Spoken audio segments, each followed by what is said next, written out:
Hey everyone, in this video we're going to do a ghetto lesson because this is about the worst setup ever, but what are you going to do, right?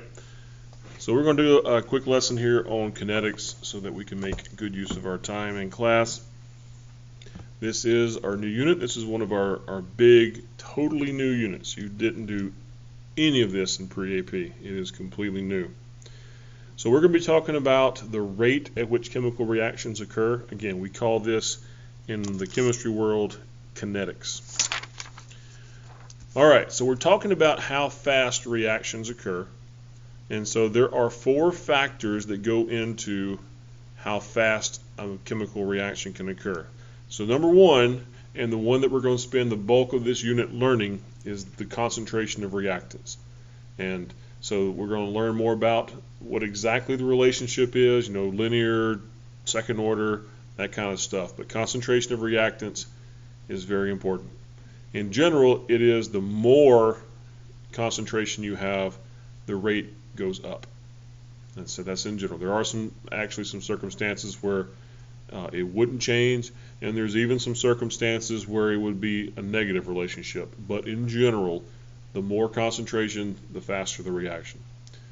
A second factor is temperature. I think most of you probably already know that. If you've ever seen anything cooked, the reason we put things in the oven is so that we can speed up the rate of reaction. So higher temp generally means faster reaction. Catalysts can speed up a reaction, and we're going to learn later in the unit how they do that. But they sort of big broad stroke here just kind of make the chance that when a collision happens for a reaction, the molecules are going to be colliding in the correct orientation and stuff. So catalysts are very important. And then finally, the surface area of the reactants, that's the one we're going to spend the least amount of time on in this unit. In fact, this is the only time we're going to talk about it. This is, for example, why if you have headaches, a lot of people down south like to take BC headache powder. It's just kind of a powderized form of aspirin because the powdered form dissolves faster. It's a faster rate of reaction than taking the pill or the tablet form. So that is a very common thing in chemistry. So the four major factors, you really need to know these: temperature and catalyst, surface area, and the one we're going to spend the most time on, concentration. All right, so let's talk about reaction rate in more quantifiable terms here, putting some math to it. So what we're really talking about when we discuss reaction rate is a change in the moles over time. Very similar to what you did in physics. Those of you who've gone through velocity in physics, you're changing distance over time, and if you do acceleration, you're changing velocity over time. So anytime we're doing a rate, it's changing something over time. And for this, it's changing the number of moles. Now, if we do constant volume stuff, then we can very easily also have change in molarity over time. But remember, that's if you have a situation where your volume is constant. But just to introduce it here in these next couple slides, we're going to stay moles for now. So I'll give you an example here. Generic reaction A to B. It's a 1-to-1 ratio, and yes, stoichiometry is very important here. But what we have is B as a product. So the change in the number of moles in B is going to be positive. You're going to be making B. The change in the moles of A is negative because you're losing A. It's being converted. The delta T is the same for both. And so that little equality there should be the same because it's a 1-to-1 ratio. Okay? The only thing different will be the sign. We call those terms the rate of appearance if it's a product, and the rate of disappearance if it's a reactant. And we don't use that a ton, just kind of here at the beginning. All right, so as we start getting into some concentration stuff, this is going to start next week, and then it's going to overlap, and we'll actually have to finish it up when we come back after Christmas. So it's going to be a while, but we're going to start some of it just so we don't waste our time. But we talk about rate in terms of concentration. There's two types of rate. You'll remember this from physics too, those of you who've gone through physics. You have average and you have instantaneous. So the average rate is you just take final minus initial and you divide it by the total amount of time that's gone by, and we don't really know what's happening along the way. We just said this is the average. Instantaneous rate is when you find the rate at any very specific moment in time. So let me go to the next slide here and just kind of show you graphically, I think, the difference. Again, I hope all of you have seen this in physics at this point, but if you haven't, it's okay. You don't need it like the physics, but it will help make you feel comfortable about it, I think. So what we have here is a graph, a function of concentration change over time, and so it's not linear, and it doesn't always have to be. It can be, but this one's not. And we could find the average rate if we simply take the change in your concentration. So let's just say, for the sake of argument here, 0.2 and then 1. So the change is 0.8, and you divide it by the amount of time, which is 50 seconds, and you do that math and you get the average rate. But we can see the rate is not really that number. It's very fast here at the beginning. The slope is very fast here, very, very sharp. And that slope levels out as we go. In fact, by the time we get to the end of this 50 seconds, the slope becomes nearly horizontal, so this reaction really slows down toward the end. But still, over this interval, we have an average, final, initial, and divide by your total time. Now for the instantaneous rate, we just simply go to that very specific time, 15 seconds, 30 seconds, whatever time you want to check. So in this example, we've gone to 15 seconds. We go up to the curve, the function. And what we do at that point to find the rate at this very specific time, those of you in calculus will know that you're just going to take the derivative of the function if you know it.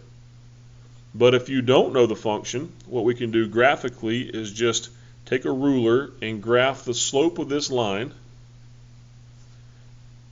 or just take the ruler and just draw the line, I should say, tangent to the curve at that point, and then use your algebra skills, your geometry skills here as well to determine the slope of this line. And that's a little bit of a labor-intensive way of doing it, but it works. It definitely works.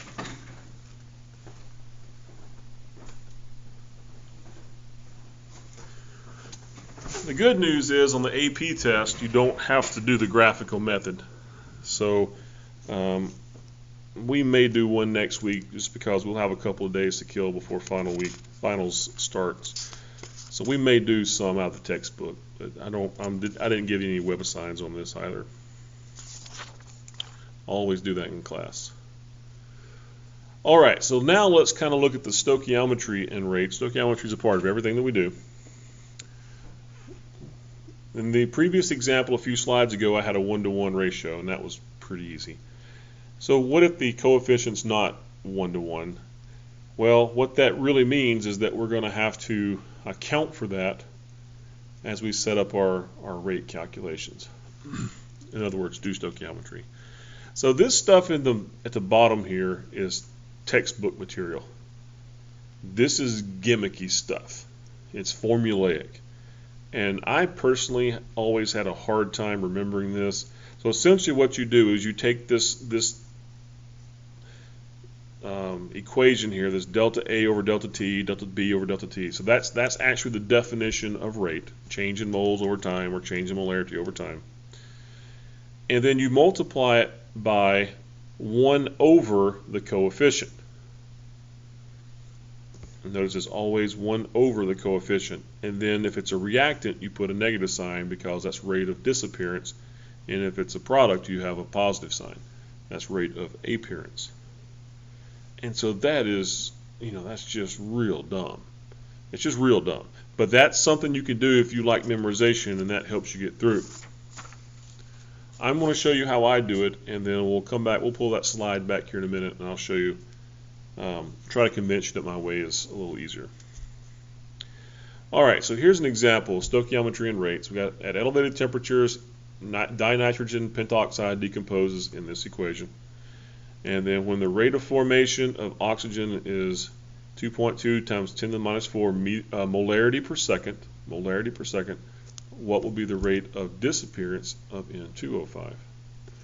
All right, so remember molarity here. So this is essentially moles per liter seconds.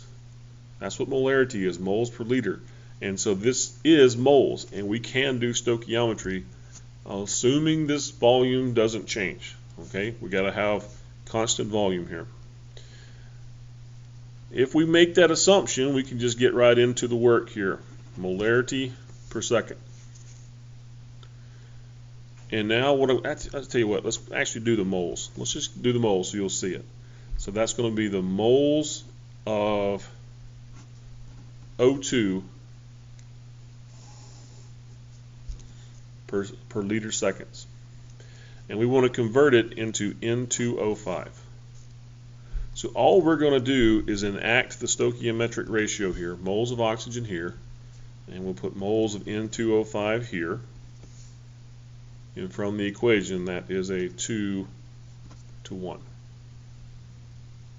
So that'll be 4.4 times 10 to the minus 4 molarity per second, or moles per liter second, of N2O5. That's all there is to it. Literally, it's all there is to it. The rate of appearance of NO2. Oh, you know what I forgot? I did forget something though. By doing it my way, I don't worry about negative signs in my work, because you know stoichiometry is not really a positive negative type of thing. But what I have to do is remember, if it's disappearance, I need to go back and add it artificially later. So I need to put a negative sign because it is a disappearance. In part B, we've got an appearance, so I know my final answer will be positive.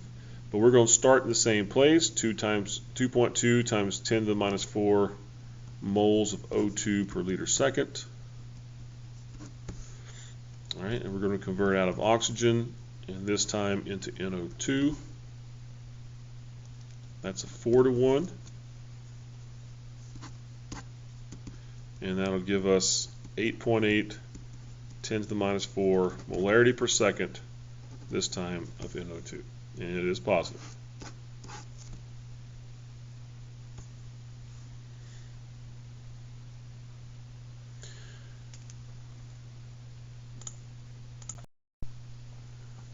So let me attempt to kind of go back and reconfigure this work that we just did, and I hope you think that's pretty easy, and kind of show you where this garbage here comes from, because I at least want you to be able to navigate it when you see it.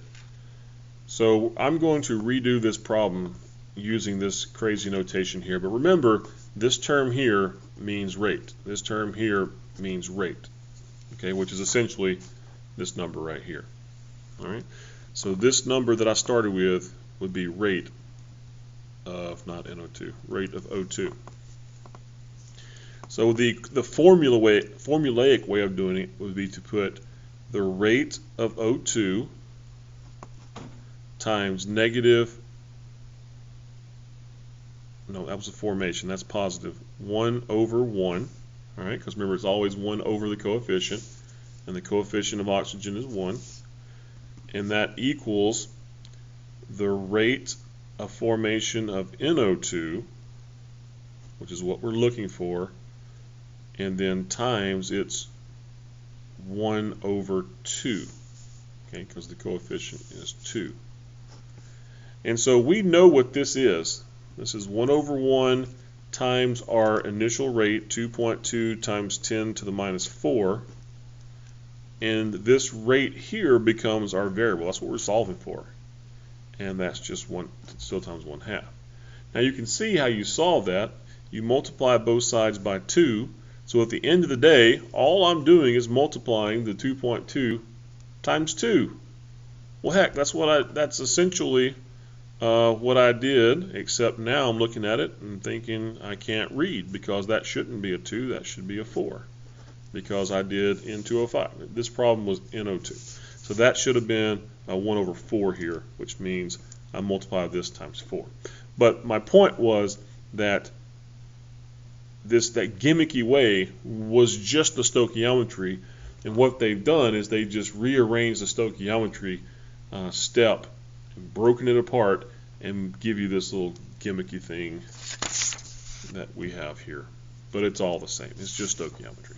I don't think this is very useful. I think this is the way to go. So that is my encouragement. Use that. Okay, so stoichiometry example number 2. Write all the valid expressions for rate in terms of reactants and products for the reaction. So I'm going to do this very quickly. We have ammonia. So the rate would be the change in molarity of ammonia over time, and then times, see, I'm not going to do all of these because it's just ridiculous, but minus 1/4 because it's decreasing, and then that equals minus 1/7 times the change in moles or change in molarity of O2 over delta T. I guess I will do all these. All right, and then so plus 1/4 change in concentration of NO2 over delta T, and you can see how that works. So that's all of that nonsense. All right, so what we're eventually going to do is learn to write rate laws. These rate laws are going to be kind of the goal in a way of this unit. There's a couple of ways we can come about it. What you're seeing here is a generic rate law. It's really the form of the differential rate law. Just keep that in the back of your mind. It's normal. So what we're doing here is we're going to show the relationship between the reaction rate and concentration. So there's a proportionality here. I've got it written down here. You guys know how I like to write these proportionalities out when we talk about the math of it. Okay? So our whole goal here is to get an equation that shows what is the proportionality. Unfortunately, it is not always the same. It's very dependent. Every reactant is dependent on the nature of the reactant. So every reaction kind of has its own kinetics, its own very special way of occurring. So to turn this into an actual equation, we have to replace the proportionality with a proportionality constant. And that's what K is. K is what we call the rate constant. Remember that, the rate constant. And it is a lowercase k. That is important because capital K's, they are coming. You can't just determine K. This is experimental. You have to go to the lab and figure out what the rate constant is going to be. It's experimental, empirical. Another thing that we're going to have to do is figure out what is the order of this relationship. Like this example I have here, the order is 1. But they're not always 1. It could be 2, it could be 3, it could be 1/2, it could be -1. So really these orders can be anything. In AP chemistry they tend to be positive integers. But I have seen negatives, I have seen 0, and one time a long time ago I think the AP test actually had a 1/2, so a square root relationship. So just be on your toes. But if it's a first order, it's a linear. This takes on the form y equals mx. If it's a second order, that means y equals mx squared, so we have a quadratic relationship, and then we get our third orders and so forth.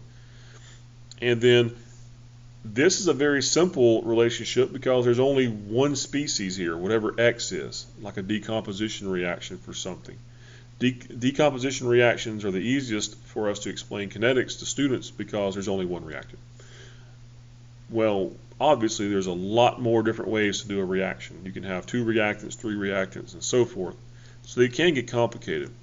But the reaction orders, or the reactants, when we have multiple ones, all we do for the rate law is just add as many as we need. All right. So for example, if there's X and Y reacting, then our rate law will have to account for X being there, and then we also have to account for Y being there, and we have to figure out the relationship for both independently. And that's what we're going to do next week. We're going to come in and we're going to find the relationship, how to get those orders. They are called reaction orders, and they show the proportionality. That's all they do. It's kind of fun in a weird kind of way. It's kind of like Hess's law in that it's a bit of a pain, but it's kind of fun in its weird way. All right, so now let's briefly discuss collision theory, because now that we're getting into kinetics, we're starting to ask questions about how the reaction actually takes place. We've taken for granted that, hey, we put these reactants together, it just goes. But let's think about how. Collision theory is the theory that we're going to use to answer those questions. So the theory basically states that molecules must collide to react. Okay? That makes a lot of sense. Two reactants don't just magically change. They have to exchange energy. And the best way to exchange energy is to bump into each other. So they must collide to react. Now those collisions aren't just automatic conditions. There are two things that have to happen for a collision to actually make the reaction proceed. Number one, the orientation of the molecules or atoms must be correct. They have to fit together kind of like, think about a jigsaw puzzle pieces. When they hit, they have to lock together in the proper orientation. Number two, the collisions must have enough energy to overcome the activation. So there's an energy barrier. There's all those repulsions and things that when two molecules have to start to collide and they're going to hit, they have to get rid of the repulsions. They have to deliver that initial amount of energy that has to break all the bonds. We just recently talked about breaking bonds in the bond energy calculations of enthalpy. We have to do that first. So those collisions have to deliver enough energy to get that breaking started as well. And so we have a relationship here. We can see how the rate constant takes these terms into consideration. This is called the Arrhenius Equation. And it basically says that we have, this is sort of an exponential type relationship. So the rate constant has an exponential relationship with 1 over t. And this term here, EA, is the activation energy, and this is the gas constant in the joules term. So 8.314 is coming back to us. And what this term basically does is tell us kind of what fraction or what part of the collisions that happen are actually successful. And then A is an experimental factor that we can only obtain in the lab as well. But we're going to expand this equation after Christmas and kind of use it to determine how K changes very specifically with temperature. But that's just kind of how the collision theory will work out with the math. And the last slide here before I stop this video that I thought would be 10 minutes long, the energy profiles. You see these graphs a lot on the AP test. Get used to them. Be comfortable with them. So these graphs, let's start down here because it's easier to see. These graphs show change in energy over sort of a time here, so progression of the reaction, so from reactants to products. And it does represent the state function property of energy. Okay, so when I do this reaction, notice there's a change here from reactants to products in energy. So that will give us our delta E or delta H if there's no work being done. Okay, so just this part right here.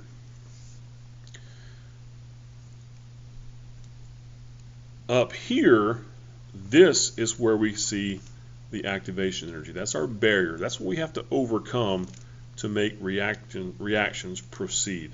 And you can see it. It could be quite extensive. And it could be multiples of the actual enthalpy of the reaction to get the thing started. So getting things started is often the hardest part. It really is. Now, what I want you to notice here is that for an exothermic reaction, the reactant level and the product level are different. The products end up at a lower energy, right? So you start at a high energy state, you break all those bonds, you reform them, they make products that are in a lower energy. So all that extra energy that you don't need anymore, it comes out. And so that's exothermic. The product level is lower than reactants. And then it's opposite for endothermic. So here we start down here with the reactants, the products are way up here. So the delta H is a positive value. And notice how much bigger now your activation energy actually is for an endothermic reaction. Wow, it's the enthalpy plus some more to get to the activation. So endothermic reactions are really hard to get started for the most part. And I believe that's your experience with them as well. Now, so these graphs do kind of straddle the two different worlds here. So because energy is a state function, the world of thermodynamics lives on the outside of those lines. Thermo tells us final minus initial. We can calculate enthalpy, entropy, Gibbs free energy, any of that stuff from the outside of those two lines. The world of kinetics lives here in the middle. So we know the energy changes that we're going to have in these reactions, but now in kinetics we're going to get a chance to answer the questions of how. How are the reactions taking place? What are the mechanisms? What are the mechanics that have to go?